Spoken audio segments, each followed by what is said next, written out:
अगर हम एक ऐसे राजा की कल्पना करें हम्म जिसके पास दुनिया का सबसे शक्तिशाली और अजेय हथियार है, हम्म एक ऐसा देवता जो बादलों, तूफानों और बिजली का स्वामी है, जिसके पास असीमित सत्ता और अमरता का खजाना है, तो क्या ये सोचना भी मुमकिन है कि वो इतना ताकतवर राजा महज एक साधारण पक्षी के पंखों से हार जाए? सुनने में तो ये किसी बड़े पैराडॉक्स या विरोधाभास जैसा लगता बिल्कुल। है ना? लेकिन आज हम जिस सत्ता के शिखर की बात कर रहे हैं वो किसी इंसान की नहीं, बल्कि स्वर्ग के राजा, देवताओं के सम्राट यानी इंद्र की है। बिल्कुल। और आज की इस गहन चर्चा में ऋग्वेद, महाभारत, विष्णु पुराण, भागवत पुराण और रामायण जैसे ग्रंथों के पन्नों को पलटते हुए हमारा मिशन बहुत स्पष्ट है। हम इंद्र की उन अनसुनी कहानियों और उनके पीछे के मनोविज्ञान को डिकोड करना चाहते हैं, जो दिखाती हैं कि कैसे एक राजा जिसने स्वर्ग तो जीत लिया था, लेकिन वो खुद से कभी नहीं जीत पाया। बिल्कुल सही कहा आपने। अब देखिए, अक्सर इंद्र की छवि एक ऐसे देवता की होती है जो बस सिंहासन पर बैठकर अप्सराओं का नृत्य देखते हैं या फिर वज्र लेकर राक्षसों पर हमला कर देते हैं। टिपिकल राजा वाली छवि। हाँ, लेकिन अगर हम इन प्राचीन ग्रंथों की गहराइयों में उतरे ना, तो एक बहुत ही अलग तस्वीर सामने आती है। इंद्र का चरित्र कोई आम जादुई कहानी नहीं है। ये मानव मनोविज्ञान, हमारी सबसे गहरी असुरक्षाओं और सत्ता के नशे का एक बहुत ही शानदार और कभी-कभी तो काफी डरावना केस स्टडी है। और यही बात सबसे ज्यादा चौंकाने वाली है। मतलब अगर हम ऋग्वेद की बात करें, जो दुनिया के सबसे पुराने ग्रंथों में से एक है, तो उसमें 250 से ज्यादा सूक्त सिर्फ और सिर्फ इंद्रदेव को समर्पित हैं। जो कि किसी भी अन्य देवता से कहीं ज्यादा है। बिल्कुल। महर्षि कश्यप और माता अदिति के पुत्र, जिनकी पत्नी शची हैं, अगर हम उनके वैभव को विजुलाइज करें ना, तो वो दृश्य ही अचंभित करने वाला है। मतलब 4 सूंड वाले विशाल सफेद हाथी ऐरावत पर उनकी सवारी होती है। हाँ। उनकी राजधानी अमरावती है और सुधर्मा सभा नाम का उनका वो दरबार है, जहां देवता, गंधर्व और ब्रह्मांड के सबसे बड़े ऋषि मुनि जुटते हैं। और स्वर्गलोक की उस अवधारणा को मत भूलिए। हाँ, वो कल्प वृक्ष, एक ऐसा पेड़ जो मन में आई हर इच्छा पूरी कर देता है। वहां अमृत की नदियां बहती हैं, ना कोई दुख है, ना कभी बुढ़ापा आता है। मतलब कागज पर देखा जाए तो सब कुछ बिल्कुल परफेक्ट है, एकदम परफेक्ट। लेकिन यहीं पर एक बहुत बड़ा ट्विस्ट है। इन ग्रंथों को पढ़ते हुए एक बात जो मुझे बहुत ही अजीब लगी, वो ये है कि इंद्र कोई एक अमर व्यक्ति नहीं है। ये तो महज एक पद है, एक टाइटल। एकदम सही पकड़ा आपने। स्वर्ग का सिंहासन कोई स्थायी जागीर या किसी एक व्यक्ति की बपौती नहीं है। मुझे तो ये बिल्कुल आज के समय के किसी कॉर्पोरेट सीईओ की तरह लगता है। अच्छा, वो कैसे? मतलब जैसे कोई ऐसा इंसान जिसे दुनिया की सबसे बड़ी और अमीर कंपनी तो मिल गई है, लेकिन वो हर रोज हर पल इसी खौफ में जी रहा है कि बोर्ड ऑफ डायरेक्टर्स किसी भी दिन किसी नए, ज्यादा स्मार्ट और अधिक योग्य व्यक्ति को उसकी कुर्सी पर ना बैठा दें। हाँ, ये तुलना बहुत सटीक है ना? जो भी इंसान धरती पर 100 अश्वमेध यज्ञ पूरी निष्ठा से करेगा, तपस्या करेगा, वो इंद्र की कुर्सी पर दावा ठोक सकता है। और ये सीईओ वाली एनालॉजी सच में बहुत फिट बैठती है। ग्रंथों में स्पष्ट लिखा है कि हर मनवंतर में एक नया इंद्र आता है। मनवंतर का मतलब है ब्रह्मांड के समय का एक बहुत बड़ा कालखंड, लाखों सालों का एक चक्र।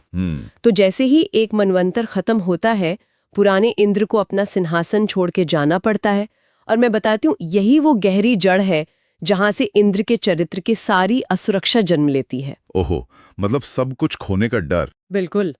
जब किसी इंसान के पास खोने के लिए पूरे ब्रह्मांड की सबसे खूबसूरत और शक्तिशाली जगह हो ना, तो उस कुर्सी को बचाने की जद्दोजहद उसे किसी भी हद तक ले जा सकती है। तो मतलब असुरक्षा से पैदा होती है हर कीमत पर ताकतवर बने रहने की चाहत। ये बात बहुत कुछ साफ कर देती है। क्योंकि जब सत्ता खतरे में होती है तो उसे बचाने के लिए अस्त्र शस्त्र की जरूरत पड़ती है। और यहीं से वृत्रासुर और महर्षि दधीची का वो मशहूर प्रसंग शुरू होता है। हाँ, जब स्वर्ग पर सच में एक बहुत बड़ा संकट आ गया था। बिल्कुल। वृत्रासुर नाम के एक भयानक असुर ने एक ऐसा कदम उठाया जिसने पूरे ब्रह्मांड का संतुलन ही बिगाड़ दिया। उसने सारी नदियों का पानी रोक दिया। सोचिए जरा उस दृश्य की कल्पना करें।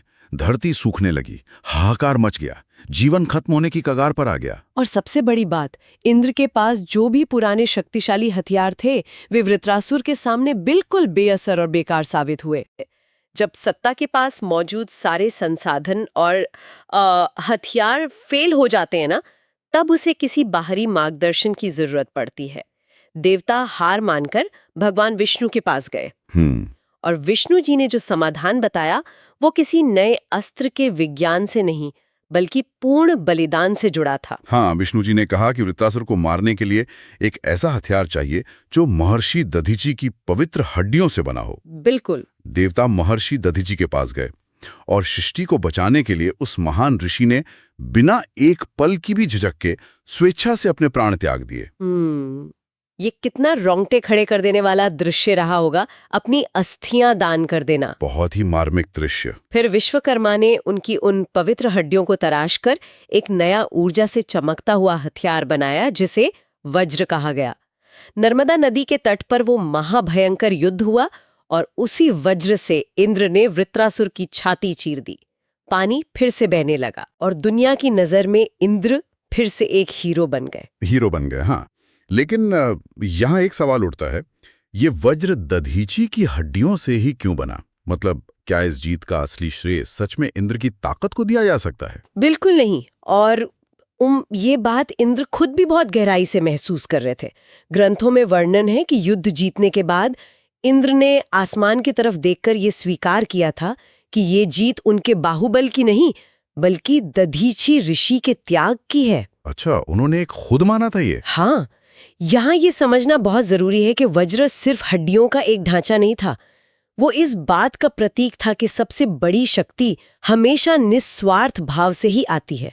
उस हथियार की असली ताकत इंद्र की सत्ता नहीं थी बल्कि वो बलिदान था जो एक ऋषि ने बिना किसी स्वार्थ के, बिना कुछ मांगे पूरी सृष्टि के लिए दे दिया था। निस्वार्थ त्याग की ताकत, ये बात बहुत ही लॉजिकल लगती है।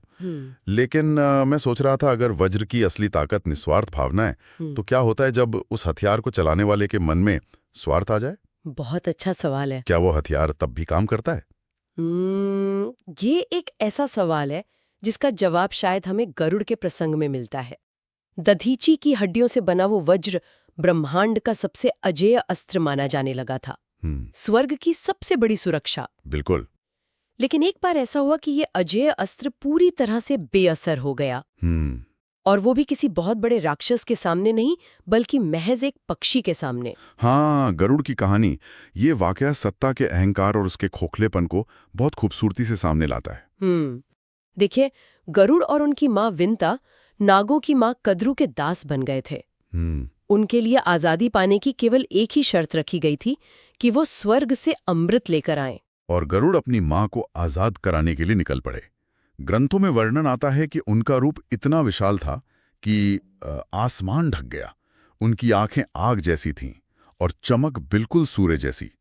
जब गरुड़ ने स्वर्ग की सीमाओं में बिना अनुमति प्रवेश किया तो देवताओं की पूरी सेना उनके सामने तिनकों की तरह बिखर गई। अपनी सत्ता पर आंच आ रही थी। हाँ, स्वाभाविक है। हाँ, तो उन्होंने गरुड़ को रोकने के लिए अपना सबसे बड़ा वही अजय ब्रह्मास्त्र यानी दधीची की हड्डियों से बना वज्र उन पर पूरी ताकत से फेंक दिया। लेकिन गरुड़ ने सिर्फ अपने पंख फैलाए और जिस वज्र ने वृत्रासुर जैसे पहाड़ से बड़े असुर की छाती चीर दी थी, वो एक पक्षी के मुलायम पंखों से टकराकर वहीं रुक गया। बिल्कुल रुक गया। मुझे ये पढ़कर सच में एक आहा मोमेंट महसूस हुआ। मतलब अगर हम उस लॉजिक को वापस लाएं तो क्या ये इसलिए हुआ क्योंकि गरुड़ का उद्देश्य निस्वार्थ था? एकदम सही। यही इस पूरी घटना का सबसे बड़ा रहस्य है। ये हथियारों के टकराव का विज्ञान था ही नहीं, ये उद्देश्य की पवित्रता का टकराव था। जरा सोचिए, वज्र किस चीज से बना था? दधीची के निस्वार्थ बलिदान से। बिल्कुल। और जब इंद्र ने उस वज्र को अपने अहंकार और सत्ता के स्वार्थ में आकर चलाया तो वो उस हथियार की मूल प्रकृति के ही खिलाफ था। दूसरी तरफ गरुड़ वहां स्वर्ग पर कब्जा करने या इंद्र की कुर्सी छीनने नहीं गए थे। हाँ, वो तो बस अपनी माँ के लिए गए थे। हाँ, वो एक बेटे के रूप में अपनी माँ की आजादी के लिए लड़ रहे थे। उनका उद्देश्य पूरी तरह से निस्वार्थ था। तो जब इंद्र का स्वार्थ गरुड़ की निस्वार्थ इच्छा शक्ति से टकराया तो वज्र का प्रभाव अपने आप शून्य हो गया। ये एक बहुत ही शानदार मेटाफर है, लेकिन यहाँ इंद्र की प्रतिक्रिया ने मुझे थोड़ा हैरान किया। क्यों? आमतौर पे जब किसी अहंकारी राजा का सबसे बड़ा हथियार फेल हो जाता है तो वो बौखला जाता है और बड़ी गलती करता है। लेकिन यहाँ इंद्र ने तुरंत अपनी हार मान ली। उन्होंने गरुड़ के पंखों की सुंदरता देखकर उन्हें सुपर्ण नाम दिया, उनसे मित्रता की और उन्हें अमृत ले जाने दिया। और यही वो बारीक बात है जो इंद्र को पूरी तरह से विलेन बनने से रोकती है। अच्छा। हाँ, उनके भीतर अहंकार तो था, लेकिन उनमें ये समझ भी थी कि कब सामने वाले के श्रेष्ठ गुणों को पहचानकर उनके आगे झुकना है।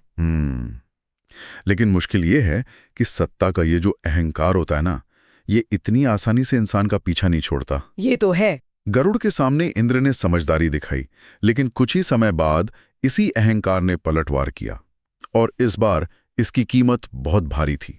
ये प्रसंग हमें ले जाता है दुर्वासा ऋषि के उस प्रसिद्ध श्राप की ओर। दुर्वासा ऋषि, एक ऐसा नाम जिनके गुस्से से तीनों लोग कांपते थे। बिल्कुल। वो अनुशासन और तपस्या के प्रतीक थे, और अहंकार उन्हें बिल्कुल बर्दाश्त नहीं था। हुआ कुछ यूं कि एक दिन दुर्वासा ऋषि ने प्रसन्न होकर इंद्र को एक बेहद खास और दिव्य पुष्पहार दिया, जिसमें स्वयं मां लक्ष्मी का वास था, जो वैभव का प्रतीक था। अब उस समय इंद्र ऐरावत हाथी पर सवार थे। उनके पीछे देवताओं की भारी भीड़ चल रही थी, पूरी जय जयकार हो रही थी। उस ठाठ बाट और सत्ता के गुरूर में इंद्र ने वो पवित्र हार लिया और बिना उसका महत्व समझे अपने हाथी के माथे पर रख दिया, जो कि बहुत बड़ी भूल थी। हाँ, हाथी तो जानवर है, उसे क्या पता लक्ष्मी का वास क्या होता है। उसने सूंड से उस दिव्य हार को जमीन पर फेंक दिया। यह देखकर दुर्वासा ऋषि का क्रोध ज्वालामुखी की तरफ फट पड़ा। और फिर श्राप मिला। हाँ, उन्होंने उसी क्षण श्राप दे दिया कि चूंकि तुमने वैभव का अपमान किया है, इसलिए स्वर्ग से लक्ष्मी तुरंत चली जाएंगी। और देखते ही देखते सब कुछ खत्म हो गया। कल्पवृक्ष की पत्तियां पीली पड़कर झड़ने लगीं, सारा वैभव नष्ट हो गया। और इसी कमजोरी का फायदा उठाकर असुरों के राजा बलि ने स्वर्ग पर कब्जा कर लिया, जिसके बाद देवताओं को अपना अस्तित्व बचाने के लिए वो प्रसिद्ध समुद्र मंथन करना पड़ा। अब यहां मेरे मन में सबसे बड़ा सवाल ये उठता है कि एक इतना ज्ञानी देवता, जिसे अच्छे से पता है कि दुर्वासा का क्रोध कैसा है, वो इतनी बचकानी और बेवकूफी भरी गलती कैसे कर सकता है? मैं बताती हूँ। इसे मनोविज्ञान में अहंकार का अंधापन कहा जाता है। अहंकार का अंधापन? हाँ, जब कोई सत्ता के बिल्कुल शीर्ष पर होता है ना, जब उसके आसपास सिर्फ उसकी हर बात में हाँ मिलाने वाले लोग होते हैं, जैसे इंद्र के पीछे देवताओं की भीड़ थी, तो उसकी दृष्टि, उसका विजन धुंधला हो जाता है। मतलब वो रियलिटी से कट जाता है। बिल्कुल, वो चीजों की असली कीमत भूल जाता है। दुर्वासा ऋषि द्वारा दिया गया वो दिव्य हार महज कुछ फूलों का गुच्छा नहीं था, वो सम्मान और कृपा का प्रतीक था। और उसे एक जानवर के माथे पर रख देना ये दिखाता है कि शक्ति के नशे में इंसान विनम्रता पूरी तरह खो चुका है। सही बात है। और जब विनम्रता जाती है ना, तो विनाश खुद ब खुद दरवाजे पर दस्तक दे देता है। ये सच में बहुत गहरी बात है। और अहंकार के कारण इंद्र ने अपना राज्य खोया, अपना वैभव खोया। लेकिन उनकी कहानी सिर्फ राज्य खोने तक सीमित नहीं है। एक ऐसा अध्याय भी है जहां इंद्र ने सिर्फ अपनी कुर्सी नहीं, बल्कि अपना चरित्र, अपनी मोरालिटी ही खो दी। ईर्ष्या और वासना के कारण किया गया एक ऐसा कृत्य जो उनके पूरे इतिहास का सबसे काला और गहरा दाग है। आप अहिल्या के प्रसंग की बात कर रहे हैं, है ना? हाँ, अहिल्या के साथ किया गया छल। ये प्रसंग वास्तव में इस बात का सबसे भयानक और कड़वा सच है कि जब कोई व्यक्ति सत्ता के नशे में खुद को हर नियम और कानून से ऊपर मान लेता है, तो वो किस हद तक गिर सकता है। बिल्कुल। अगर हम कथाओं को देखें तो शुरुआत एक प्रतियोगिता से होती है। ब्रह्मा जी ने महर्षि गौतम और इंद्र के बीच अहिल्या के विवाह के लिए एक शर्त रखी थी कि जो सबसे पहले पूरे पृथ्वी की परिक्रमा करके लौटेगा, उसी से अहिल्या का विवाह होगा। इंद्र तो अपनी जादुई शक्तियों और गति के अहंकार में सबसे आगे दौड़ पड़े। उन्हें लगा गति से सब जीता जा सकता है। लेकिन गौतम ऋषि ने अपनी बुद्धिमत्ता का प्रयोग किया और एक कामधेनु गाय की परिक्रमा करके वो शर्त जीत ली। और ये बात इंद्र को हजम नहीं हुई। बिल्कुल नहीं हुई। एक राजा से उसकी मनचाही चीज को एक साधारण ऋषि कैसे ले सकता है? ईर्ष्या में अंधे होकर इंद्र ने चंद्रमा की मदद ली। रात के समय ही चंद्रमा ने मुर्गे का रूप धरकर बांग दे दी। गौतम ऋषि को लगा कि सुबह हो गई है, तो वे नदी पर स्नान और पूजा के लिए निकल गए। और फिर पीछे से? हाँ, उनकी अनुपस्थिति में इंद्र ने गौतम ऋषि का ही रूप धरकर कुटिया में प्रवेश किया और अहिल्या के साथ छल किया। ये सत्ता का वो घिनौना विशेषाधिकार है जहाँ शक्तिशाली व्यक्ति दूसरों के भरोसे और मर्यादा को रौंदना अपना हक समझ बैठता है। उसे लगता है कि उसके लिए कोई नियम नहीं है। लेकिन यहां मुझे एक बात बहुत खटकती है। हम्म अगर ये प्राचीन ग्रंथ इंद्र को एक महान देवता के रूप में स्थापित करना चाहते थे, एक हीरो बनाना चाहते थे, तो उन्होंने इस डार्क चैप्टर को हमेशा के लिए छिपाया क्यों नहीं? इसे इतने विस्तार से क्यों लिखा गया? क्योंकि देखिए, ये प्राचीन ग्रंथ किसी राजा की बनाई हुई पीआर मशीनरी या प्रोपेगेंडा का हिस्सा नहीं है। ये मानव स्वभाव के बहुत ही रॉ और सच्चे मनोवैज्ञानिक दस्तावेज हैं। ये ग्रंथ इंद्र को परफेक्ट नहीं दिखाना चाहते, बल्कि ये बताना चाहते हैं कि असीमित शक्ति एक अच्छे भले इंसान को भी कैसे करप्ट कर सकती है। ये सत्ता के दुरुपयोग की एक बहुत बड़ी चेतावनी है। और जब इस अपराध का पर्दाफाश हुआ तो उसकी सजा भी उतनी ही भयानक थी। बिल्कुल। जब गौतम ऋषि को इस छल का पता चला तो उन्होंने श्राप दिया कि इंद्र के शरीर पर 1000 लांछन यानी 1000 घाव हो जाएं, ताकि पूरी दुनिया उनका पाप देख सके। बाद में जब इंद्र ने बहुत प्रायश्चित किया तो ब्रह्मा जी के अनुरोध पर उन घावों को 1000 आंखों में बदल दिया गया। इसी वजह से इंद्र को सहस्त्राक्ष यानी 1000 आंखों वाला कहा जाता है। हाँ, लेकिन अहिल्या का क्या? एक निर्दोष स्त्री जिसके साथ छल हुआ, उसे पत्थर की शिला बनना पड़ा। युगों युगों तक एक निर्जीव पत्थर बने रहना, जब तक कि भगवान राम ने आकर उसे मुक्त नहीं किया। एक निर्दोष का जीवन पूरी तरह तबाह हो गया। और यही बात एक बहुत ही कड़वा सवाल छोड़ जाती है। क्या? कि जब कोई बहुत शक्तिशाली व्यक्ति अपराध करता है, तो क्या उसके बाद मिलने वाली सजा कभी भी उस नुकसान की पूरी भरपाई कर सकती है? शायद कभी नहीं। बिल्कुल नहीं। अहिल्या के जो वर्ष एक निर्जीव पत्थर के रूप में बारिश, धूप और अकेलेपन में बीते, क्या वे कभी वापस आ सकते हैं? नहीं। और इंद्र के शरीर पर जो 1000 आंखें बनी, वे कोई वरदान या नई शक्ति नहीं थी। तो क्या थी? वे उनके किए गए पाप का एक परमानेंट रिमाइंडर थी, एक ऐसी स्थायी याद जो उन्हें हर पल ये एहसास दिलाती रहे कि जब मर्यादा टूटती है ना, तो उसका दाग अमर हो जाता है। बाप रे, एक राजा जिसके शरीर पर उसके पाप के 1000 निशान हो। ये सच में रोंगटे खड़े कर देने वाली बात है। लेकिन फिर कहानी एक बहुत ही अप्रत्याशित मोड़ लेती है। क्या इतने लांछनों, इतने बड़े पापों और इतने भारी पतन के बाद क्या कोई वापसी की राह बचती है? क्या कोई इंसान या देवता फिर से धर्म के उस जटिल मार्ग को समझ सकता है? यहीं पर हमें सम्राट शिबी की कहानी मिलती है। और दिलचस्प बात यह है कि इस कहानी में इंद्र एक अहंकारी राजा के रूप में नहीं, बल्कि धर्म की परीक्षा लेने वाले के रूप में सामने आते हैं। हाँ, और ये प्रसंग इंद्र के पूरे चरित्र के आर्क को पूरा करता है। ये दिखाता है कि अपने भयंकर पतनों के बाद उन्होंने वास्तव में धर्म की असली कीमत को समझ लिया था। सम्राट शिबी एक ऐसे राजा थे जो अपने वचनों और अपनी शरण में आए हर जीव की रक्षा के लिए प्रसिद्ध थे। उनकी परीक्षा लेने के लिए इंद्र ने एक खूंखार बाज का रूप लिया। और अग्निदेव ने एक छोटे से कबूतर का। वो घबराया हुआ कबूतर उड़ता हुआ सीधा सम्राट शिबी की गोद में आके छिप गया। पीछे पीछे बाज आया और उसने कहा, ये मेरा भोजन है, मेरा हक है, इसे मुझे सौंप दो। और शिबी ने इनकार कर दिया। हाँ, शिबी ने कहा कि जो मेरी शरण में आ गया उसकी रक्षा करना मेरा धर्म है। इसके बदले बाज ने शर्त रखी कि अगर कबूतर बचाना है तो उसके वजन के बराबर अपने ही शरीर का मांस काटकर तराजू पर रखना होगा। बहुत ही कठिन परीक्षा। और सम्राट शिबी मान गए। जरा उस दृश्य की भयावहता सोचिए। एक राजा अपने ही हाथों से अपनी झांग से मांस काट रहा है, खून बह रहा है और उसे तराजू पे रख रहा है। लेकिन कबूतर का पल्ला हमेशा भारी ही रहा। अंत में जब शरीर में कुछ नहीं बचा तो सम्राट शिबी खुद अपना पूरा शरीर लेकर उस तराजू पर बैठ गए। तब जाकर इंद्र और अग्निदेव अपने असली रूप में प्रकट हुए। उन्होंने शिबी को स्वस्थ किया और उनके उस निस्वार्थ क्षत्रिय धर्म को अमरत्व का आशीर्वाद दिया। बहुत ही खूबसूरत प्रसंग है ये। प्रेरक तो है, लेकिन मेरे मन में एक सवाल आता है।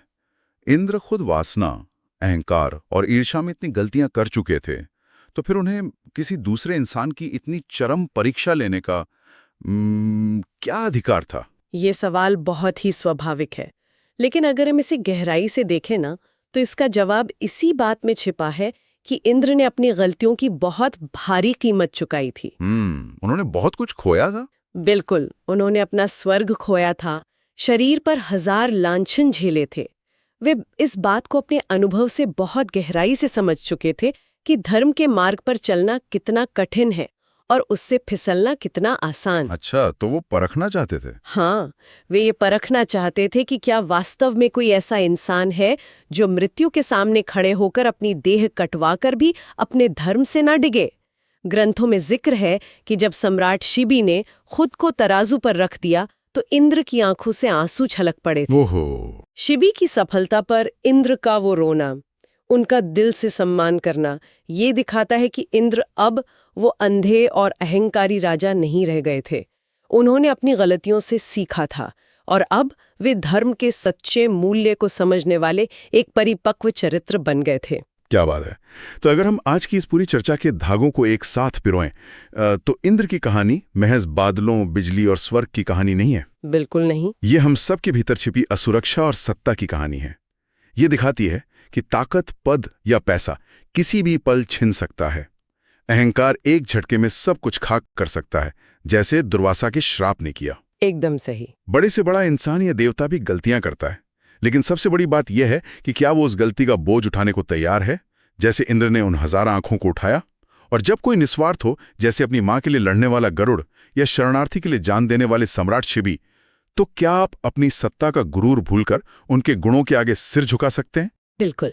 इस पूरी चर्चा का जो सबसे बड़ा टेक अवे है ना, वो यही है कि कोई भी ताकत, कोई भी सिंहासन या दुनिया का सबसे शक्तिशाली हथियार इंसान के चरित्र और उसके निस्वार्थ त्याग के सामने हमेशा छोटा ही रहता है। मतलब सत्ता हमें महफूज नहीं करती, बल्कि ये हमारे हर कदम को और भी नाजुक बना देती है। और अंत में चलिए उसी एक विचार पर वापस चलते हैं जिससे हमने आज शुरुआत की थी। कौन सा विचार? इंद्र के शरीर पर जो 1000 आंखें थीं, उन्हें सहस्राक्ष कहा गया। हमने इसे एक श्राप के रूप में देखा, एक पाप के स्थायी दाग के रूप में देखा। हाँ। लेकिन जरा सोचिए, क्या ये इस बात का भी एक गहरा प्रतीक नहीं है कि जब कोई इंसान सत्ता के शीर्ष पर होता है, जब उसके पास बहुत ताकत होती है, तो उसके पास सच में 1000 आंखें होनी चाहिए। अच्छा, लेकिन किस लिए? लेकिन वे 1000 आंखें सिर्फ दूसरों की गलतियों को खोजने या अपने दुश्मनों पर नजर रखने के लिए नहीं होनी चाहिए। वे 1000 आंखें अपने खुद के भीतर झांकने के लिए, अपनी कमजोरियों को पहचानने और अपने खुद के अहंकार पर नजर रखने के लिए होनी चाहिए। ये बहुत गहरी बात है ना? अगली बार जब भी हम किसी बहुत शक्तिशाली व्यक्ति को देखें, चाहे वो कोई बड़ा नेता हो, कोई अधिकारी हो या किसी बड़ी कंपनी का बॉस हो, तो ये जरूर सोचना चाहिए कि क्या उसकी वो 1000 आंखें अंदर की तरफ खुली हैं या वो अब भी किसी कल्प वृक्ष के अहंकार में पूरी तरह से अंधा हो चुका है। क्या बात है। ये एक ऐसा विचार है जो लंबे समय तक हम सबके साथ रहने वाला है। आज की इस गहन चर्चा में शामिल होने के लिए बहुत बहुत धन्यवाद। आगे भी हम ऐसे ही कई अनसुलझे पन्नों को पलटेंगे, जहां वरुण देव के रहस्यों, यमदेव की गहरी कहानियों और देवर्षि नारद के इतिहास पर चर्चा की जाएगी। तब तक के लिए सवाल पूछते रहिए और ज्ञान की इन गहराइयों में उतरते रहिए।